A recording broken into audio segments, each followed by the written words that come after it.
You're watching the show that puts Mid-Michigan news in focus. This is Focal Point.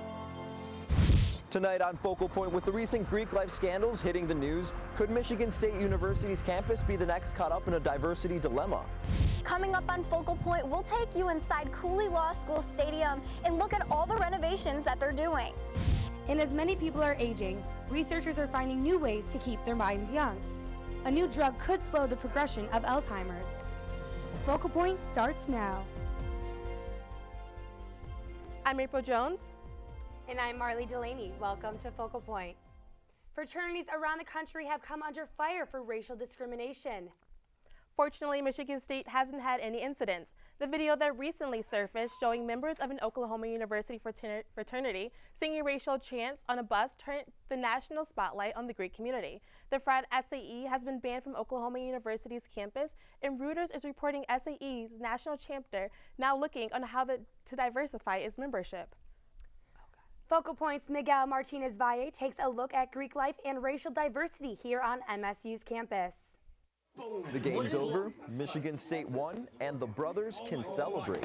We got the win. Eugene Amponza has been a brother at Delta Sigma Pi for 2 years. I mean, it's always big when you can have 10 guys in the room together and just watching the game. While racism in Greek life has filled national headlines in the past few weeks, Amponza says he has felt nothing but support from those he calls friends and brothers. You gotta think positive and you gotta think of your own situation, what you're in right now. And so far, I think I have pretty great here.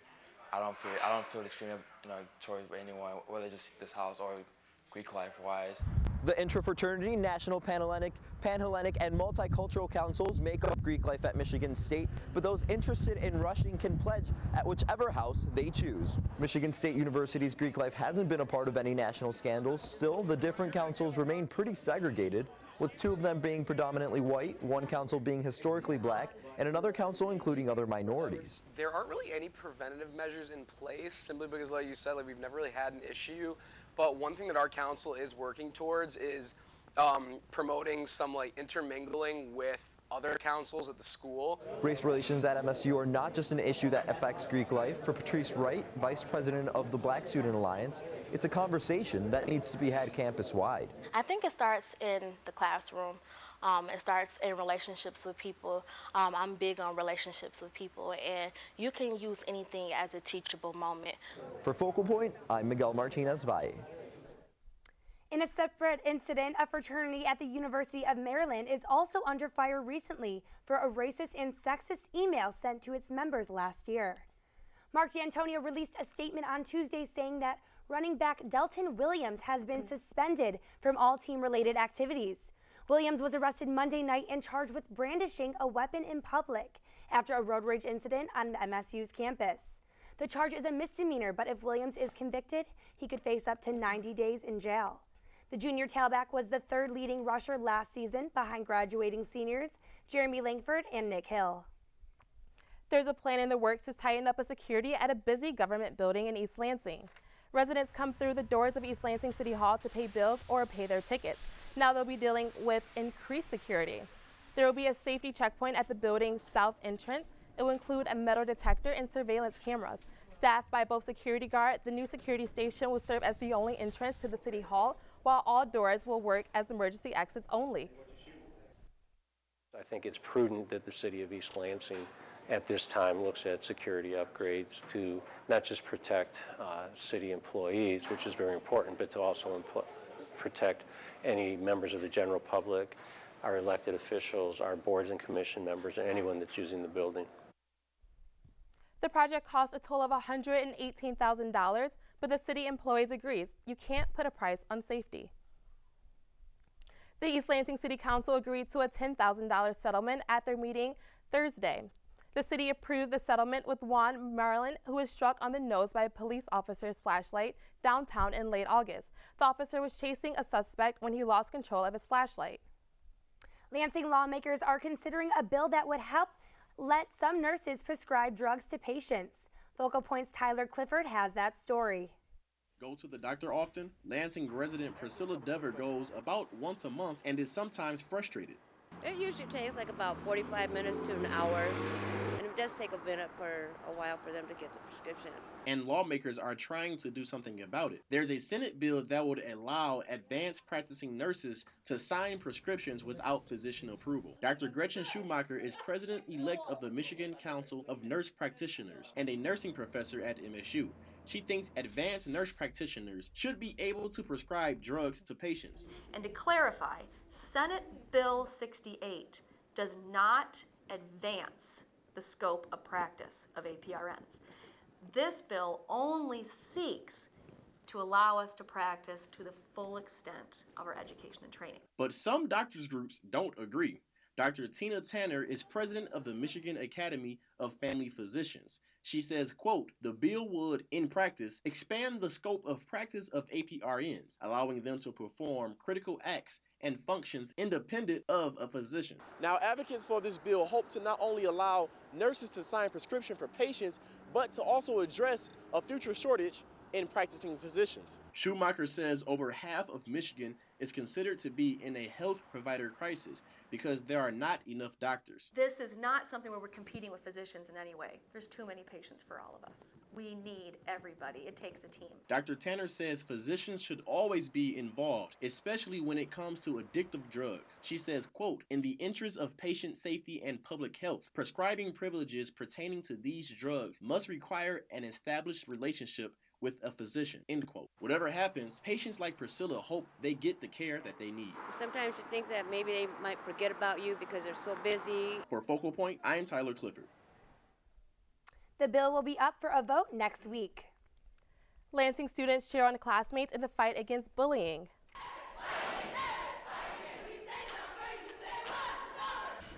Special needs students team up with the Lansing Everett High School cheerleaders at a rally today. It's a part of an anti-bullying campaign. Lansing School District partners with Special Olympics Project's Unify campaign to encourage students to stand up against bullies and make school a safer place to learn. This is the topic close to the heart of the keynote speaker, Lieutenant Government Brian Calley, who has a daughter with autism. And so all of you that are on both sides of this partnership, I want to say thank you so much for having the courage to stand up and say, I'm going to be a part of change. I'm going to make something, I'm going to make the world better for another person, or I'm going to enrich the life of another person. As for the combined cheerleading team, they will be heading to Los Angeles in July to compete in the Special Olympics International World Games. A program will let high school students interested in insurance get certified before even coming to college. The Ingham County School District is working to start the year-long course in the fall. It will be open to 50 students who can complete the program with up to 9 college credits. The launch of the course took place on the Accident Fund Insurance Company of America headquarters, where representatives from the insurance industry and the school district spoke regarding the program. Blaine White went through a similar program and recently accepted a job offer, with 3 years left of college to go.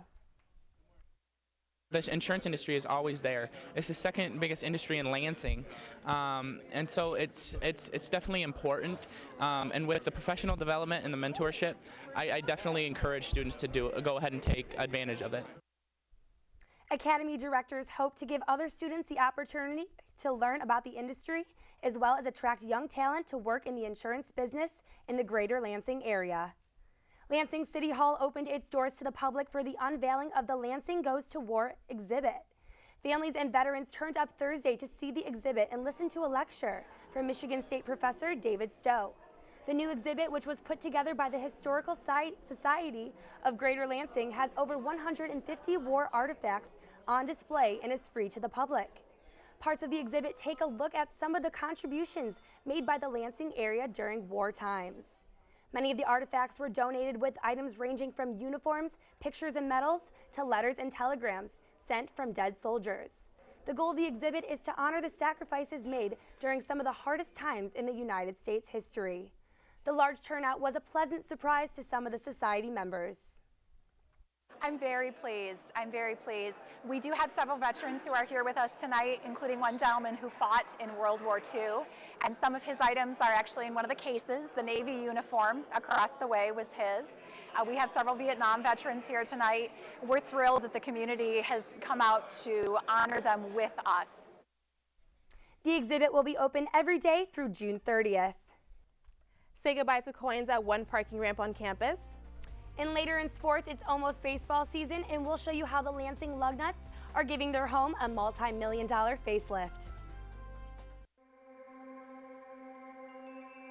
When do we give up? When do we just close our eyes and say, that's it? This water's too polluted. This disease too far along. To a Spartan, the answer is simple. Never. Because Michigan State was founded on the belief that our purpose is to make the world a better place. And when you're open to unconventional thinking, value people's differences, and are willing to forge true partnerships, then and only then can you solve the world's toughest problems. Like renewable energy, clean water, and Parkinson's disease. Because we know our true triumph lies in the impact we make on the world around us. And after all, if we don't do it, who will? Spartans will.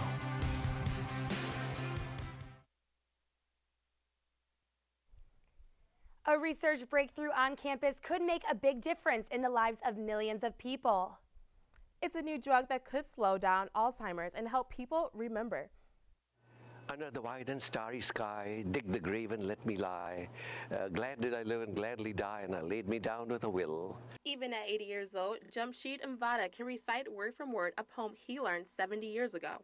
Not in mournful numbers, life is but an empty dream, for he is dead that slumbers and things are not what they seem. And not only does he remember a poem he learned back in elementary school, he remembers much more. Mvada easily recalls laughable moments, as well as the heartbreaking ones too. Then she said, I'm not feeling well, and went, I'll go upstairs and sleep. And the next day she was in hospital, the third day she was gone.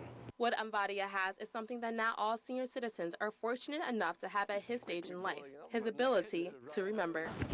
And while Mvada's memory is still sharp as a tack, his memory isn't something he takes for granted. Currently, nearly 5 million Americans are living with Alzheimer's, and as the baby booming generation continues to age, Lindsay Berksheed of the Alzheimer's Association says the numbers are only getting larger. Alzheimer's is a progressive degenerative brain disease that affects not only memories, but every function that your brain does for your body. While there may be no cure for the disease, MSU professor Marley Dallaire believes he may have discovered a way to help keep some of those memories alive, a botanical compound found in a South African plant. The study's goal is for those who take the drug can not only slow the progression of Alzheimer's disease, but will also have the power to prevent Alzheimer's at the onset to help improve the quality of life and the concern of forgetting. But most of all, the doctor hopes this drug will help the power to let people protect their memories. That's definitely worth sharing. March is Women's History Month, and the Michigan Women's Historical Center and Hall of Fame is celebrating with a new exhibit. The exhibit focuses on Michigan's female veterans, specifically those who are part of the Post 535, Michigan's last all-female post. Many of the ladies celebrated in the exhibit and their loved ones were present at a recent reception, including a World War II veteran, where they shared food, laughs, and a lot of memories. Some of these stories are just incredible. So I think it's important for people to realize that women have made significant contributions, not only in the military, but everything else they've done. The exhibit will be on display until next year at the Michigan Women's Historical Center in Lansing. A new way to pay for parking on campus and a quick way to get your bike ready for spring top our stories in this week's On Campus Report. Amanda Chodnicki joins us now with these stories and more. Amanda? A gas leak on MSU's campus Wednesday afternoon prompted buildings to be evacuated and roads closed. The 4-inch gas line was struck while a worker was digging into the ground working at the Cyclotron Laboratory construction site on Bogue Street and Wilson Road. Consumers Energy crews took the rest of the day to fix the leak. There are no reports of any injuries or safety concerns. Students can say goodbye to coins at one parking ramp on campus. The Grand River parking ramp near Berkey Hall now has a pay-by-plate parking option. Here, students can now pay at the kiosk with cash, coins, or credit cards. All you do is enter your license plate number and pay. A new feature will also allow students to add time without having to go back to their car. The biggest feature that's really neat that people are using so far is what's called extend by text. So if you've paid with a credit card, the machine will ask you if you want to leave your cell phone number. And if you opt to, it's optional, you can type in your phone number, and then it will send you a text when you have about 10 minutes left on your time. 3 MSU vehicles have cameras that can tell when your time has run out by reading your license plate as it drives by. Ice skating and gambling don't usually go together, but at Munn Arena that is exactly what happened. The annual UAB Dyson Ice event let students try their luck at gambling and pick up a skill or two. Students also took advantage of free ice skating and spending a night with friends. Students who weren't interested in gambling or ice skating could play bingo or other games. Well, as the weather gets warmer, bikers are starting to appear on campus again. But before hitting the streets, the MSU Bike Service Center recommends a spring tune-up. The center has been very busy since students returned from spring break, fixing things like rusty chains and faulty brakes. They also stock parts and accessories. The center is open from 10 to 5 Monday through Friday. Classes are also offered Monday nights for those interested in learning basic bike repair skills. And new this year, MSU is installing bicycle self-repair stations around campus to help those who need a fix in a hurry. High school students came to MSU today and got a glimpse of what their future might look like. High school students worked on an InDesign program as part of the one-day workshop sponsored by MIPA, the Michigan Interscholastic Press Association. MIPA brings high school students to a university setting through School of Journalism, attend workshops and lectures all about journalism. Classes range from videography to yearbook design. It's a lot of fun. It's a good atmosphere to be in, and I'm learning a lot, and the people are really nice. So. About 150 students from across the state attended the annual one-day workshop. That's what's happening on campus. I'm Amanda Chodnicki.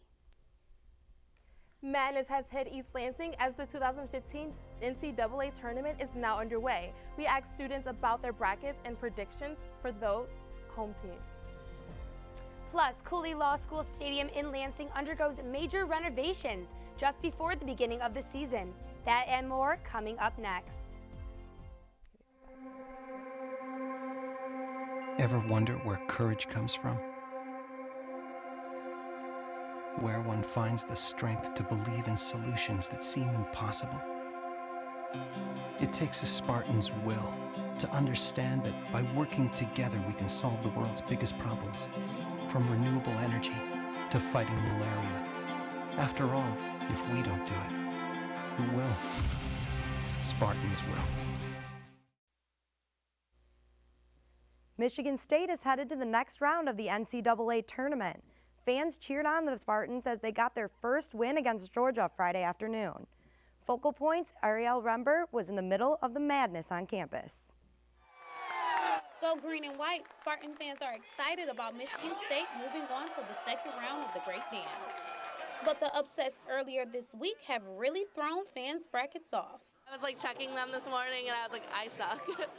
Trey Corvanas says that he's been making brackets for as long as he can remember. Well, a lot of the upsets, I did not predict. I thought that the field this year that there were going to be maybe one or two, and to have 3 yesterday, it was a shock to me. Spartan fans were anxious about this year's outcome, so they flooded a local Buffalo Wild Wings, grabbed their beers, and hoped for the best. I think it's just really exciting to get all your friends together and see who chose what teams and everything, and especially state, you always want them to go far. Michigan State has won at least one game in the NCAA tournament every year for 8 straight seasons, and everyone's here today to make sure that winning streak continues. Actually, I'm going to the Final Four. I really want them to win. So as Spartans move on, their fans will join in the madness along with them. For Focal Point, I'm Ariel Rembert. The Spartans will take on number 2 seed Virginia on Sunday. The Detroit Lions lost 2 defensive stars during this year's free agency. Starting defensive tackles Ndamukong Suh and Nick Fairley will suit up for different teams in 2015. Suh, who is headed to Miami, accepted the largest defensive contract in NFL history at $114 million, with $60 million guaranteed. Fairley signed a contract with the St. Louis Rams. But it's not all bad in Detroit. The Lions picked up former Baltimore Ravens Haloti Ngata, one of the league's top defensive linemen. With all the free agency commotion, Lions general manager Martin Mayhew found the time to head to East Lansing to watch some potential draft prospects. Not only Detroit, but all 32 NFL teams were present at this year's Michigan State Football Pro Day, including 3 head coaches. Participants included wide receiver Tony Lippett, running back Jeremy Langford, linebacker Tawan Jones, defensive end Marcus Rush, and the high draft prospect, cornerback Trey Waynes. Top performers were Jones, who clocked a 4.71 40 compared to his combine time of just a 4.95. Lippett, Langford, and Waynes also performed well. Now, with all eyes on Waynes after his impressive combine performance, he said being back in East Lansing is an overall good feeling. It's like it's kind of a little break. At the combine, you're always going places, always moving around up at, 4:30, 6 o'clock in the morning. So coming back is really good, being able to work out with the team, and I can't wait to get back started with them. The Spartan gymnastics team is headed to Ann Arbor this weekend for the 2015 Big Ten Championship. MSU will face Rutgers, Iowa, and Maryland in the first session. The Spartans faced all 3 teams during regular season, posting a perfect 4-0 record against Big Ten opponents. Competition begins in the Chrysler Center at 11:30 a.m. Orange cones border out the border of Cooley Law School Stadium, and construction workers have flown in and out since October. Focal Point's Amanda Chodnicki takes us inside the stadium to get a closer look at what's being done. With more stadium seating, a new HD scoreboard, refinished suites, and more, the Cooley Law School Stadium is getting a makeover. It all sounds great in concept, but when you experience it, that's when you realize, oh, baseball's not only here to stay in Lansing, the baseball experience is better than it's been in years. Jesse Goldberg-Strassler, Lugnut's radio broadcaster, says after the approximate $23.5 million in renovations, he hopes there's a little something for everyone. Whether you want to sit and make sure you can still see the fireworks, whether you were thinking of yourself, okay, maybe I want to live downtown, and what would that mean? Not only are there improvements for fans, but he says the players and employees are getting some treats too. The clubhouses downstairs for the players will be so much better. In the suite level, the control room, the equipment that we have, it's now state-of-the-art. Goldberg-Strassler says in addition to the renovations taking place here at the stadium, there's also 4-story apartments being built right behind me in the outfield. So people can actually live here right beyond the outfield wall. They'll be out on their balcony enjoying Lugnut's baseball. Katie Niles, special events manager, says inside the apartment building will also be a space similar to a banquet hall. It's used to host an array of events from meetings, special events, holiday parties when we get to that time of year. The apartment building with the view room is expected to open next year. For Focal Point, I'm Amanda Chodnicki. While the apartment building won't be open until 2016, the stadium renovations are expected to be done this season. And that's what's happening in sports. I'm Daniela Bruce. April, Marley. And finally tonight, earlier this month, we celebrated National Pancake Day with free pancakes from a local chain. Focal Point video journalist Daniel Hambrick shows us how free pancakes help raise money for a good cause. Blake for 3, please. Well, today's been a very busy day for us. Haley for 3.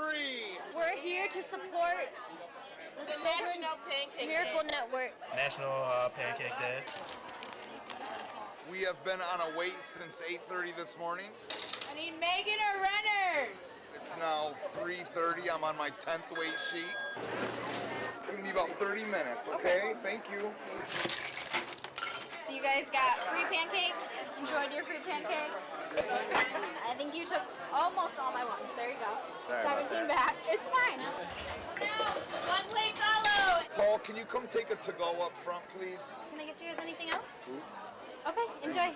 It goes to the Children's Miracle Network. This year we hope to raise close to $4,000. I haven't really counted yet, so not too much, but working on it. Do you want a $1 one or a $5 one? 3 small ones? Okay. As a whole, over the last 10 years, IHOP has raised close to $70 million for the Children's Miracle Network. Enjoy the rest of your day and drive safe out there, okay? Thank you. The East Lansing location raised just over $3,000 for the Children's Miracle Network. That's our show for tonight on this first day of spring. Good night.